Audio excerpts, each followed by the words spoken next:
Preview.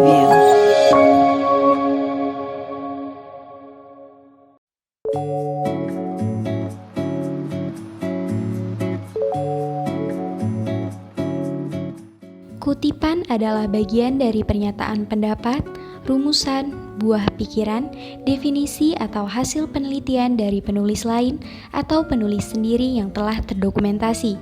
Tujuannya sebagai pengokohan argumentasi dalam sebuah karangan.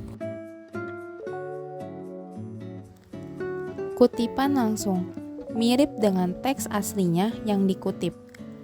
Kutipan tidak langsung tidak mirip dengan teks aslinya, melainkan menggunakan bahasa atau kalimat penulis sendiri.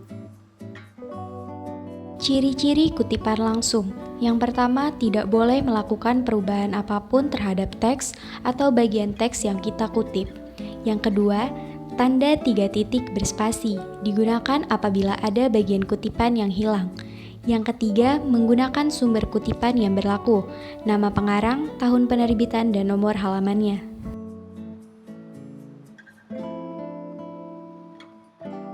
Kutipan langsung pendek. Sistem menurut Kadir A adalah sekumpulan elemen yang saling terikat atau terpadu yang dimaksudkan untuk mencapai tujuan. Kutipan langsung panjang.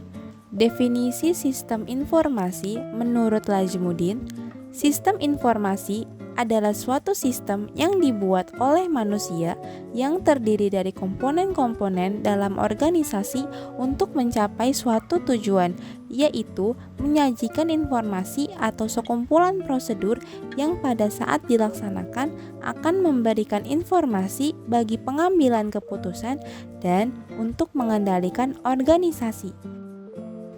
Ciri-ciri kutipan tidak langsung. Diperkenankan untuk menggunakan kata-kata kita sendiri, tetapi tidak mengubah makna pada teks aslinya. Diintegrasikan dengan teks, tidak diapit oleh tanda kutip, menggunakan sumber kutipan yang berlaku, nama pengarang, tahun penerbitan, dan nomor halamannya.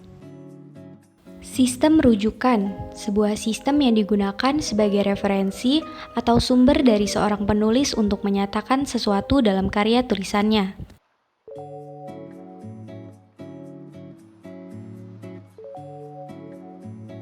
Sistem rujukan 1. Catatan kaki adalah catatan yang diletakkan di bagian bawah halaman. 2. Catatan belakang adalah catatan yang diletakkan di akhir bab dalam sebuah buku atau bagian akhir sebuah tulisan dalam sebuah makalah. Catatan kaki. Jika dalam sistem catatan terjadi perujukan lanjutan yang merujuk pada sumber yang sama, bisa menggunakan istilah di bawah ini. Yang pertama, ibid, berasal dari kata ibedem, artinya pada tempat yang sama. Untuk rujukan apa saja yang digunakan berturut-turut tanpa disela oleh sumber lain. Yang kedua, obcit, berasal dari kata opere citato, artinya pada karya yang telah dikutip, mengacu sumber sebuah buku yang dirujuk namun diselingi sumber lain. Yang ketiga, locit, berasal dari kata loco citato, pada tempat yang telah dikutip, mengacu perujukan pertama yang berasal dari artikel namun diselingi oleh sumber lain. Contoh penulisan catatan kaki beserta aturannya. Untuk ibid, jika nomor halaman pengajuan sama, tidak perlu dicantumkan nomor halaman. Untuk obcit, nama belakang penulis diikuti oleh obcit, diikuti nomor halaman jika nomor halaman berbeda dari pertunjukan pertama. Untuk logcit, nama belakang penulis diikuti oleh log. Cheat diikuti oleh nomor halaman jika nomor halaman berbeda dari rujukan pertama. Catatan belakang. Semua sumber yang menjadi rujukan seorang penulis dalam kegiatannya menulis sebuah karya ilmiah. Ada berbagai variasi dalam penulisan daftar pustaka, misalnya format MLA, The Modern Language Association, dan format APA, American Psychological Association. Namun, walau formatnya berbeda, unsur-unsur yang harus ada dalam sebuah daftar pustaka pada dasarnya sama. Di antaranya di bawah ini. Yang pertama, nama penulis diawali dengan penulisan nama keluarga. Yang kedua, tahun terbitan sumber yang bersangkutan. Yang ketiga, judul sumber yang dipakai sebagai referensi. Dan yang keempat, data publikasi, nama tempat terbit atau nama penerbit. Selanjutnya adalah contoh daftar pustaka format MLA dan APA. Perbedaan dari kedua format terdapat pada letak penulisan. Untuk format MLA di urutan terakhir, sedangkan untuk format APA di urutan kedua setelah nama penulis.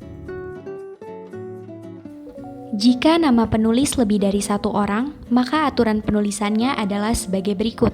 Yang pertama, untuk dua penulis, nama penulis pertama dibalik, diikuti nama penulis kedua dan tidak perlu dibalik. Yang kedua, untuk 3 penulis, nama penulis pertama dibalik, diikuti nama penulis kedua dan ketiga.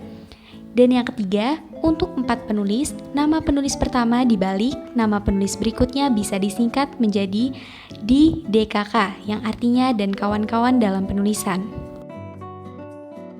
Dalam penulisan daftar pustaka, ada beberapa hal yang perlu diperhatikan. 1. Baris pertama dimulai pada bias margin sebelah kiri baris kedua, dan seterusnya dimulai dengan 3-5 ketukan ke dalam. 2. Jarak antara baris 1 spasi. 3. Jarak antar sumber 1,5 atau 2 spasi. 4. Diurutkan berdasarkan abjad huruf pertama nama keluarga penulis. Yang terakhir, penulisan rujukan dari internet. Hampir sama dengan penulisan daftar pustaka format MLA atau APA. Namun, dalam penulisan rujukan dari internet, ditambahkan sumber web yang diambil dan tanggal rujukan kita mengambil.